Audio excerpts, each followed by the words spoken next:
Chers amis du Dialogue franco-russe, vous êtes presque 110 000 abonnés sur notre chaîne et c'est votre succès. Malgré plusieurs accusations contre notre association, sachez que nous dépendons et vivons grâce à vos dons et cotisations.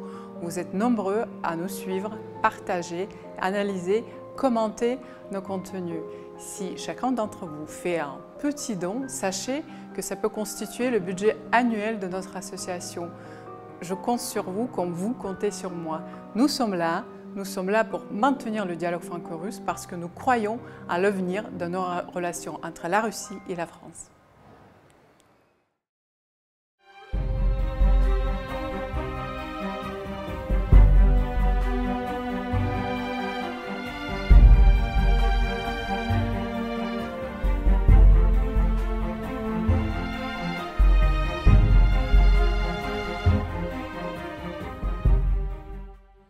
Bonjour Claude Janvier. Bonjour Irina. Merci d'être là avec nous au Dialogue franco-russe. Vous êtes écrivain, auteur de plusieurs ouvrages et on va se pencher aujourd'hui sur deux derniers ouvrages. L'État profond français que vous avez coécrit avec François Lagarde et Les démasqués qui dirigent réellement le monde. Nous avons commencé ce sujet la semaine dernière avec Dominique Delavarde et on a bien compris que ce sujet est très intéressant et vraiment touche beaucoup et suscite beaucoup d'intérêt parmi notre public. Vous décrivez le mécanisme de fonctionnement de toutes ces sociétés secrètes ou pas réellement secrètes, pour la plupart anglo-saxons qui appartiennent, ces fondations, aux riches familles américaines et autres, notamment GAFAM, les fondations Bill Gates et beaucoup d'autres que vous décrivez dans vos livres. Est-ce qu'ils dirigent réellement le monde ? Alors oui, ce qu'il faut expliquer, c'est que c'est la finance internationale qui dirige en fait réellement le monde. C'est le grand capital, ce qu'on pourrait appeler le grand capital. Mais le grand capital a émergé différemment depuis 30 ou 40 ans en réalité, et on voit l'émergence depuis cette époque de monstruosités financières. Le premier monstre financier, tout le monde le connaît, il s'appelle BlackRock. BlackRock, en quelques mots, gère 9 000 milliards d'actifs, ce qui est énorme. C'est un fonds d'investissement, c'est-à-dire ils gèrent l'argent d'investisseurs. Ils ont des parts dans toutes les grandes sociétés multinationales occidentales, un peu asiatiques aussi, notamment au Japon, et un peu en Chine, mais pas beaucoup. Évidemment pas en Russie, et sur les pays du Commonwealth, anciennement les pays du Commonwealth, comme l'Australie et la Nouvelle-Zélande. Maintenant, voilà, c'est donc ce qu'on appelle en anglais un hedge fund, donc un fonds d'investissement. C'est des fonds vautours, en fait, parce qu'en fait, ils ne sont pas là pour faire progresser les entreprises. Ils sont là juste pour amasser de l'argent et mieux contrôler tout le système financier international. Ils ont un programme d'ordinateur, ils ont un super logiciel qui s'appelle Aladdin, c'est un acronyme, hein, c'est Asset, Liability, etc. Mais ce qui est intéressant, c'est que cet acronyme, ils ont réussi à le faire coller avec vous savez, la légende merveilleuse d'Aladin, le fils du tailleur s'appelle Mustapha, qui frotte sa lampe à huile et qui fait apparaître un génie qui va exaucer tous ses désirs. Et c'est ça qui est intéressant parce que dans le subconscient collectif, Aladin BlackRock est associé donc à cette légende merveilleuse. Donc personne ne se méfie. En réalité, ce programme, Aladin, chez BlackRock, c'est 5000 ordinateurs branchés en réseau, gérés par 2500 employés de BlackRock, dans 2 lieux tenus secrets entre les fleuves Mississippi et Missouri, donc des États-Unis. Et ce sont des ordinateurs qui gèrent toutes les bourses internationales. C'est-à-dire la moindre hausse, ce sont des robots, ils écrèment, ils engrangent donc des millions de dollars. À la moindre baisse, ils se retirent. Ce qui fait que la fortune de BlackRock augmente tous les jours. Mais ça fausse, évidemment, tous les marchés mondiaux. Donc ça, c'est le numéro 1. Alors, il faut savoir que BlackRock est actionnaire, bien évidemment, de toutes les grandes entreprises. Il contrôle tous les médias américains. Tous les médias américains, aujourd'hui, sont contrôlés par BlackRock. Et en France, ils sont actionnaires de toutes nos grandes entreprises du CAC 40. Alors, ils ont un peu la mainmise. Alors, évidemment, ce n'est pas forcément une mainmise active, ça peut être une mainmise passive. Mais en réalité, quand ils sont actionnaires d'une entreprise, ils s'en assurent un petit peu le contrôle. Pourquoi ? Parce que Et bien évidemment, ils peuvent dicter et faire élire leurs lois et leurs représentants.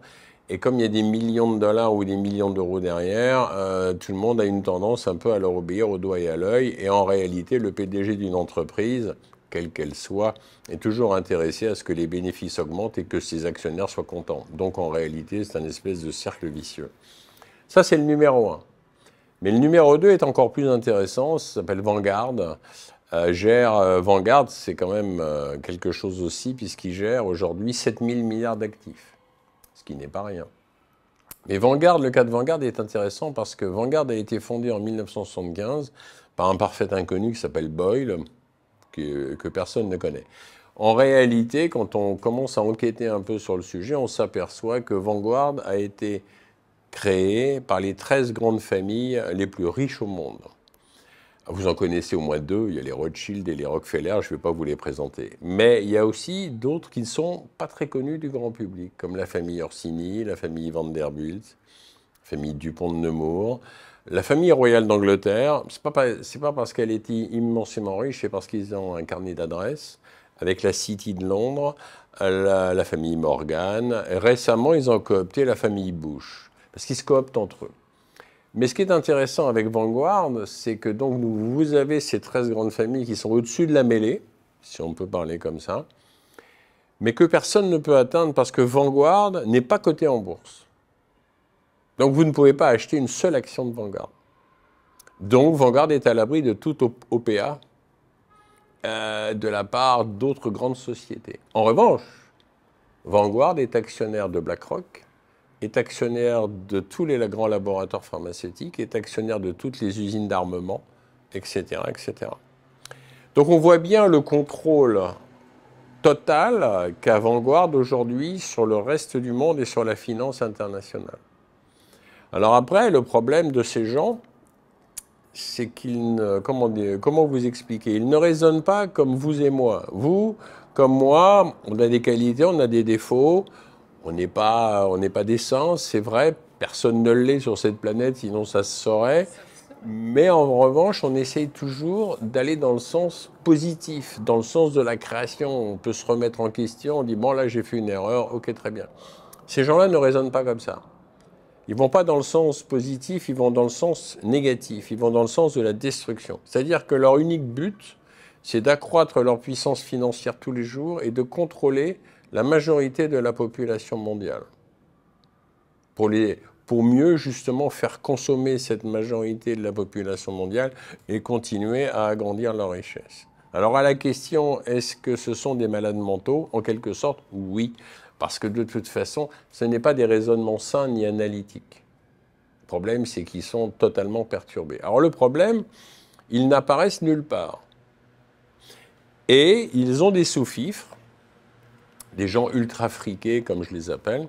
Et là, vous les connaissez, la personne de Bill Gates, qui, lui, s'est spécialisé dans le domaine de la santé et dans le domaine des plantes, hein, puisqu'on sait que Bill Gates, il contrôle à peu près aujourd'hui les 2 tiers de l'OMS, puisque financièrement parlant, il contrôle l'OMS avec sa fondation, Bill et Melinda Gates, mais en même temps, il a aussi la main mise sur l'OMS par la Gavi, cette fameuse fondation qu'il a créée. Donc comme ça, finalement, il en contrôle les 2 tiers. Donc il fait ce qu'il veut dans le domaine de la santé, dans le domaine effectivement de la recherche, des nanotechnologies, etc., et des vaccins ARN messagers, etc., etc. Et son autre domaine de prédilection, c'est les plantes. C'est-à-dire il a acquéri, il y a à peu près un peu plus d'une dizaine d'années maintenant, une île perdue au large de la Norvège qui s'appelle Svalbard. Il a fait construire avec Monsanto à l'époque un bunker ultra sophistiqué à l'intérieur duquel il conserve toutes les semences et toutes les graines de toutes les plantes du monde entier. Alors non pas pour en faire le patrimoine mondial de l'UNESCO, on est bien d'accord, mais toujours pareil, pour mieux les modifier, les transformer en OGM et en variété hybride, parce que quand on transforme une plante en variété OGM et hybride, bah, elle se vend. Une plante à l'état naturel ne peut pas être brevetable, elle est naturelle. À partir du moment où vous la modifiez, vous pouvez la breveter et vous pouvez le vendre. Et donc faire des bénéfices substantiels. Bah, finalement, toute la question d'argent. et du pouvoir. C'est toujours... Vous savez, quand on enquête, il faut toujours aller chercher là où va l'argent. En réalité, c'est le nerf, c'est le cœur du problème, en réalité. Donc là, c'est Bill Gates. À côté de celui-ci, pardon, vous avez George Soros. Et exactement, c'était ma question suivante, la fameuse Open Society qui finalement finance toutes les organisations qui soutiennent ses propres idées. Quelles sont ces idées? Absolument.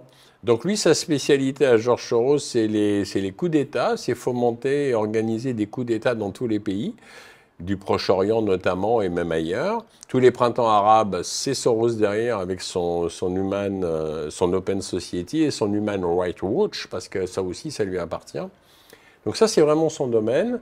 Et il a aussi un autre domaine, c'est la virologie et l'épidémiologie.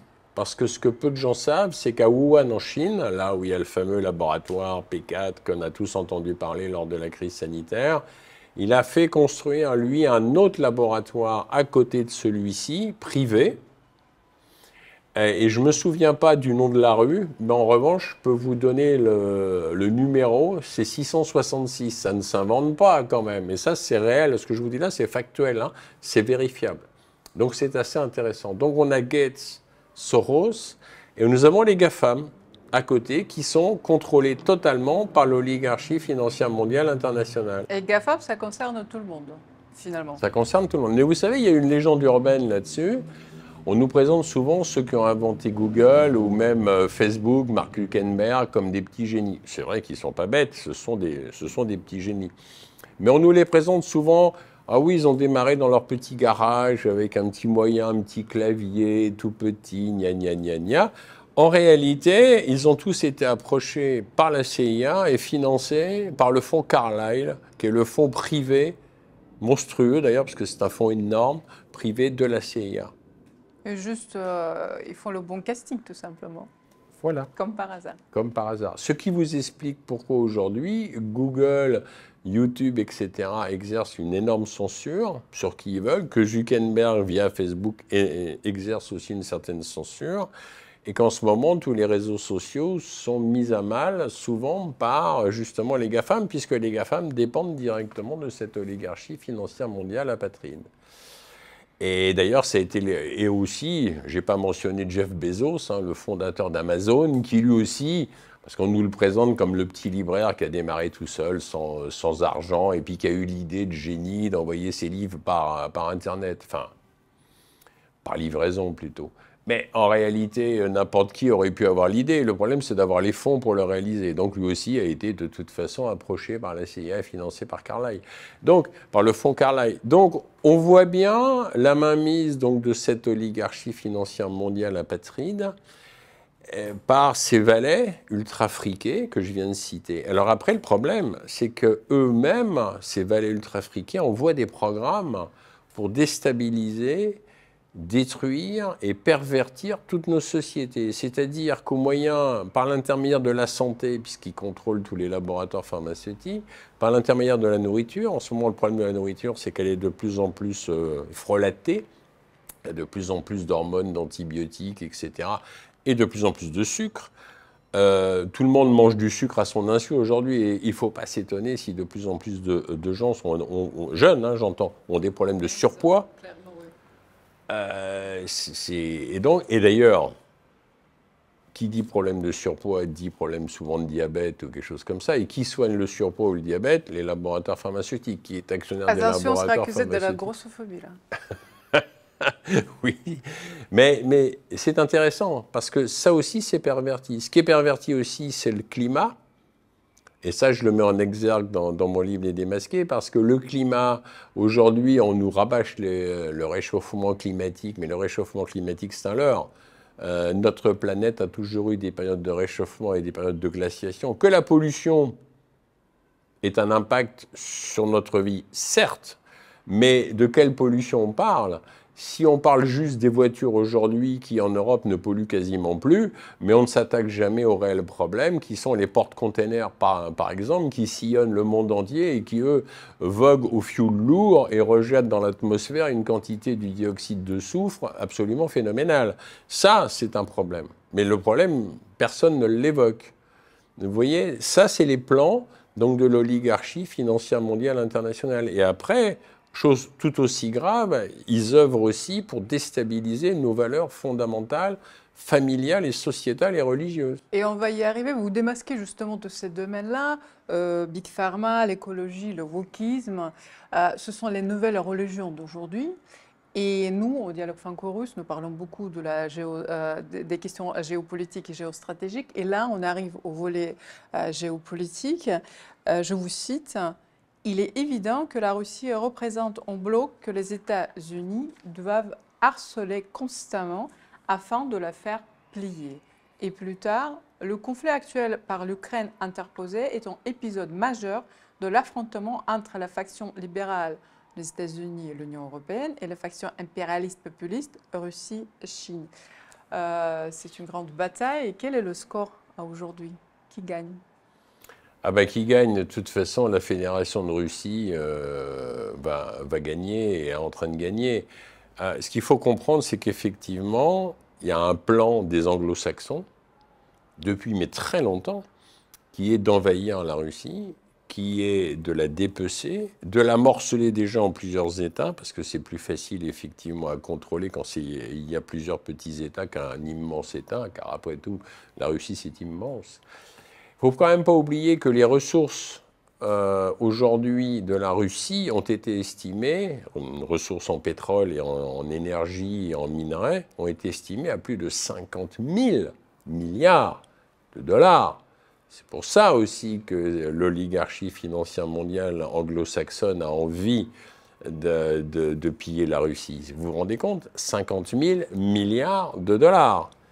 Donc, il est vital aujourd'hui que la Fédération de Russie continue à résister, parce qu'aujourd'hui, effectivement, c'est un combat entre ce monde unipolaire voulu par les anglo-saxons, en fait, pour juste conserver l'hégémonie de leur dieu, entre guillemets, le mot dieu, qui est le dollar. C'est ça, eux veulent conserver l'hégémonie du dieu dollar face à la Fédération de Russie et les BRICS, qui en ont marre et ne veulent plus justement subir la néfaste influence du dollar. Et le président Poutine n'a pas eu d'autre choix, le 24 février 2022, de commencer effectivement l'opération spéciale qu'il a menée en Ukraine. Parce que l'OTAN, avec les États-Unis derrière, voulait commencer et continuer à mettre leur plan en place, c'est-à-dire faire plier la Russie. Le président Poutine n'a pas eu d'autre choix. Le Donbass, comme vous le savez, malheureusement, se prend des bombes depuis 2014, faisant plus de 20 000 victimes dans la population civile, ça vous le savez. En fait, le président Poutine, il réclamait deux choses, que les accords de Minsk, enfin trois choses plutôt, que les accords de Minsk 1 et 2 soient respectés, qu'il y ait une dénazification de l'Ukraine, parce que les bataillons Azov, centre-droit, etc., ont quand même une idéologie extrémiste néo-nazie, mais aussi que le mémorandum de Budapest signé en 1994, où l'Ukraine et d'autres pays qui appartenaient, enfin qui faisaient bloc à l'époque de l'URSS, restituent le stock de bombes nucléaires à la Fédération de Russie. L'Ukraine s'était engagée à signer, puisqu'ils ont signé ce mémorandum de Budapest. Mais ils ne l'ont jamais appliqué. Ça veut dire qu'ils n'ont jamais rendu le stock. Donc, quand vous additionnez tout cela, le président Poutine n'a pas eu vraiment beaucoup de choix. Soit il stoppait les velléités de l'OTAN, des USA donc et de l'UE, soit il ne le faisait pas. Et s'il ne le faisait pas, de toute façon, la Fédération de Russie allait être mise à mal. Donc, il n'a pas eu le choix. Et ce qui est dramatique, c'est qu'aujourd'hui, l'OTAN sait qu'ils sont en train de perdre, que les USA savent que de toute façon c'est perdu, mais ils continuent à alimenter cette guerre insensée, parce que c'est un carnage quand même, hein, c'est ça qui est dramatique. Mais tout ça pourquoi? Pour faire fonctionner encore et toujours le complexe militaro-industriel américain et faire fonctionner les complexes militaro-industriels français et européens. Parce que c'est ça. Je veux dire, quand les États-Unis ou l'Europe donnent par exemple 50 milliards à l'Ukraine, il y a 40 milliards qui restent soit aux États-Unis, soit en Europe, et qui font fonctionner les usines d'armement. Et 10 milliards, sur 50 milliards par exemple, partent en Ukraine, vont alimenter les caisses de Volodymyr Zelensky et de son gouvernement félon. Hein.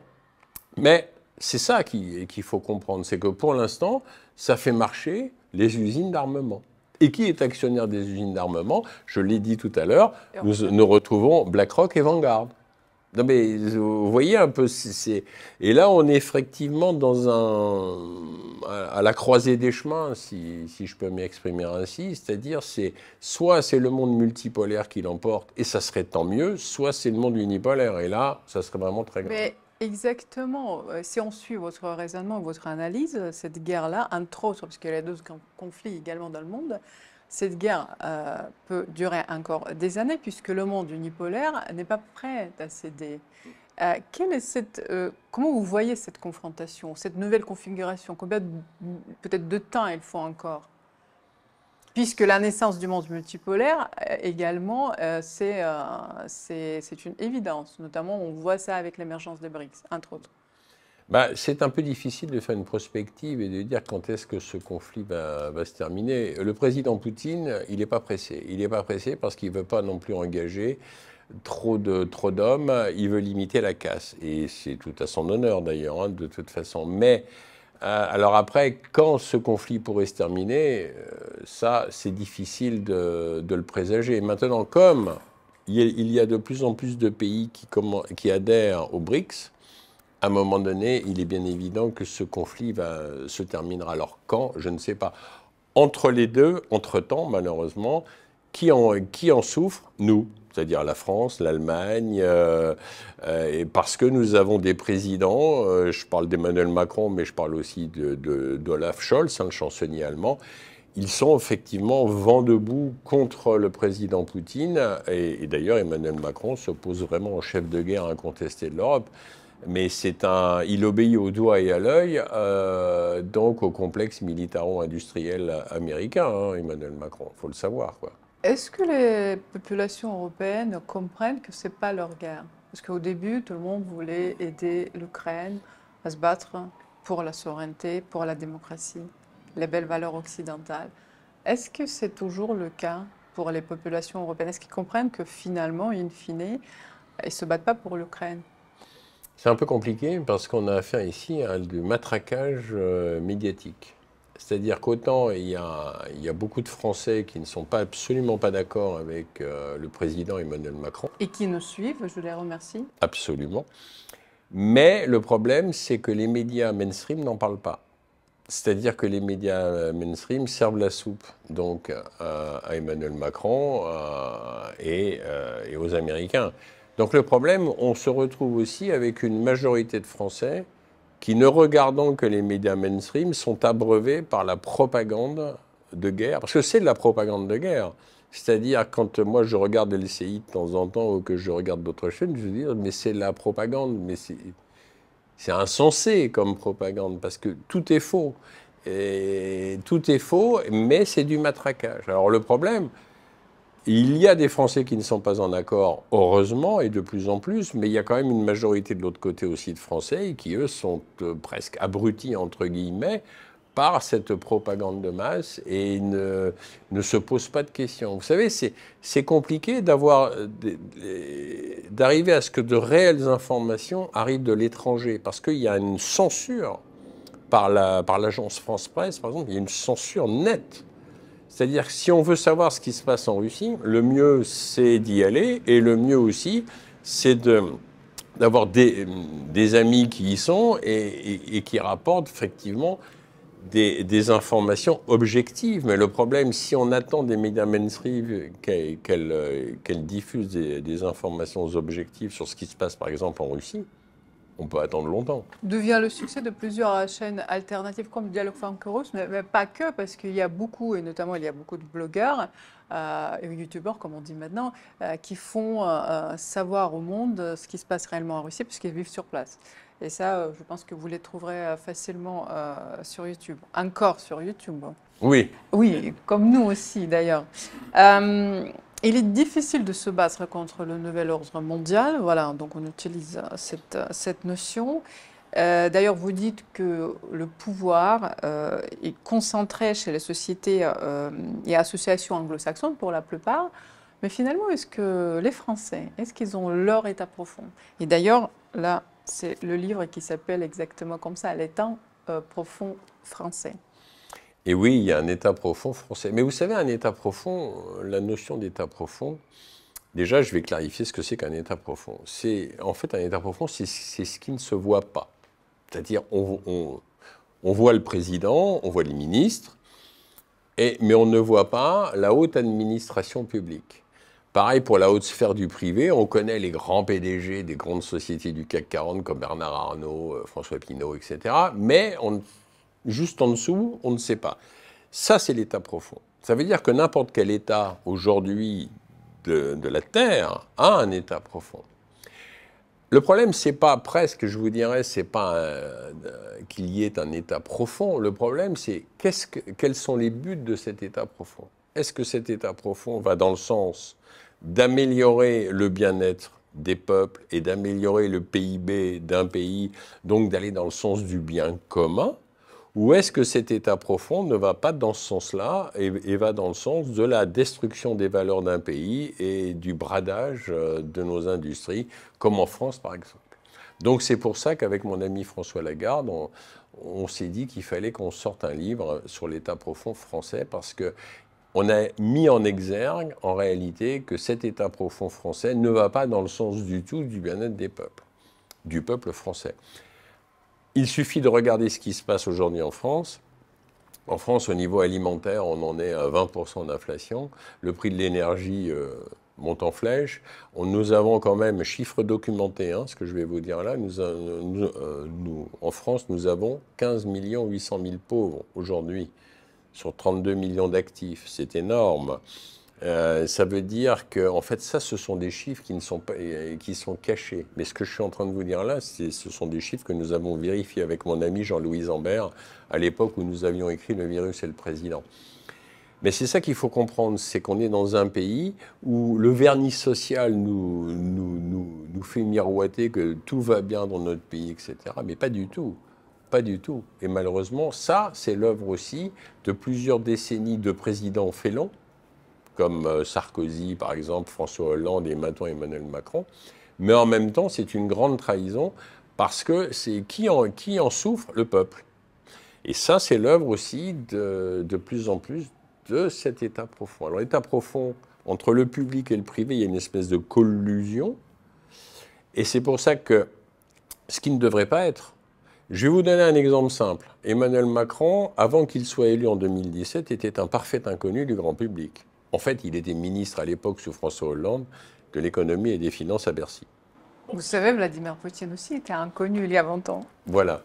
Mais ce qu'il faut comprendre, c'est qu'Emmanuel Macron, comment il s'est fait élire? Il s'est fait élire parce qu'une agence privée, de marketing privé, qui s'appelle Still & Holt, créée par un certain Sylvain Faure, qui est un des conseillers d'Emmanuel Macron, qui était déjà un conseiller d'Emmanuel Macron à l'époque où il était ministre.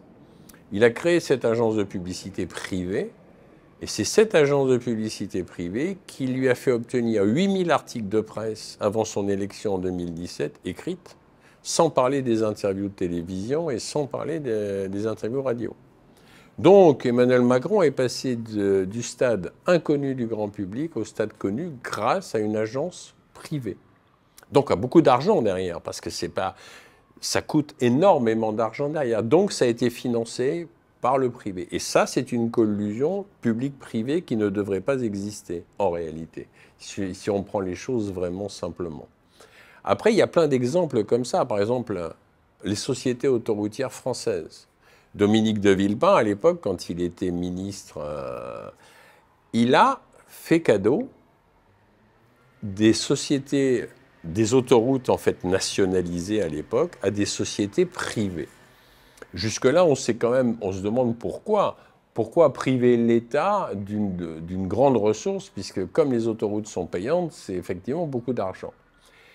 Mais déjà, ça c'est la première question. Mais la deuxième question, ces pauvres sociétés autoroutières privées qui amassent quand même énormément d'argent, qui font énormément de bénéfices, ont sollicité auprès de l'État, par 3 fois, des plans de relance pour financer les travaux, parce que les pauvres n'arrivaient pas à financer les travaux. Et le dernier plan de relance qui a été accepté, c'est sous la présidence d'Emmanuel Macron, avec le gouvernement de Madame Borne, quand elle était Premier ministre.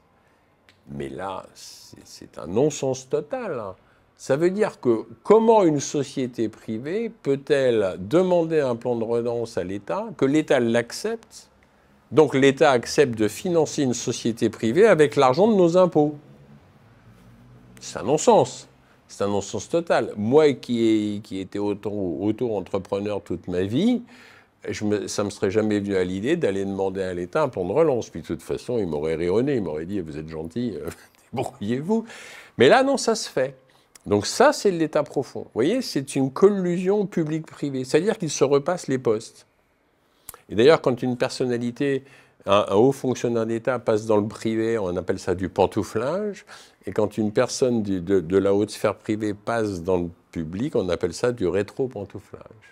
Et tout ce petit monde fonctionne grâce à 4 clubs secrets discrets principaux en France, qui sont le Club du siècle, l'Institut Montaigne, le Cercle Turgot et le think tank Terra Nova. Ça, c'est des clubs franco-français. Donc tout ce petit monde, avec les patrons de presse, se réunit 1 à 2 fois par an ou 3-4 fois par an au cours de dîners fastueux et décide simplement du plan de ce qui va continuer à se passer en France. Donc ils se repassent les postes. Vous savez, c'est très lucratif, hein. C'est des très bons salaires, c'est un très bon train de vie, ces voitures de fonction, etc., etc., etc. Et le cœur de tout cela, en France, c'est Bercy. C'est le ministère de l'économie et des finances. On est un pays riche, la France. On est toujours un pays riche. Moins, mais on l'est toujours. En tant que pays riche, on attire forcément les convoitises. Et attirer les convoitises de qui? Bah, évidemment, de l'oligarchie financière mondiale états-unienne, puisque, vous savez, les USA sont débarqués en Europe réellement en 1917. Pas pour nous sauver, hein. Ils ne sont pas venus pour nous sauver, ils sont venus pour mettre le pied en Europe et pour commencer à piller l'Europe. Et c'est ce qu'ils font depuis 1917.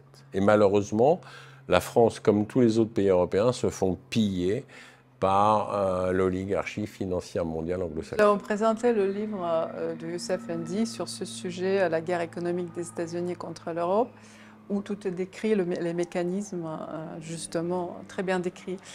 Pour revenir aux enjeux internationaux, bientôt, dans quelques mois, on saura qui sera le président aux États-Unis ou la présidente. Que pensez-vous? Est-ce que cette nouvelle configuration, puisqu'on dit que peu importe qui arrive au pouvoir aux États-Unis, globalement, ça ne change pas le cours de l'histoire.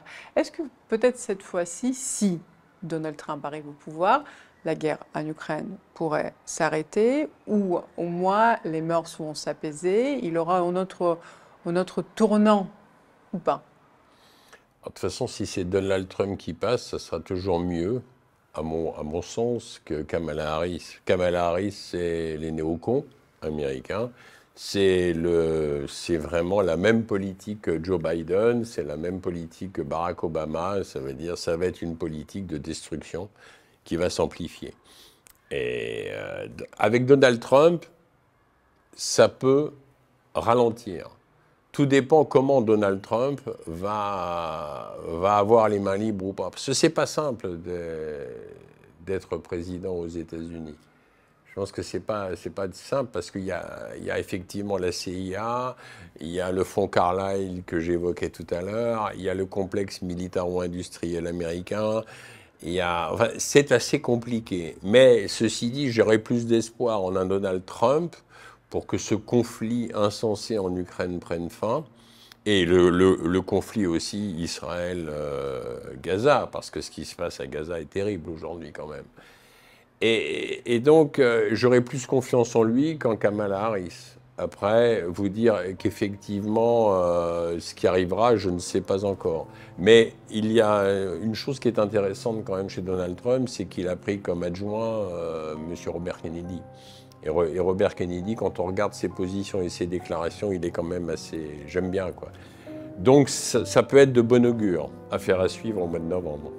Merci beaucoup Claude Gervier de maintenir le dialogue franco-russe et j'espère vous revoir à bientôt. À quand vous voulez. Merci beaucoup Irina. Merci.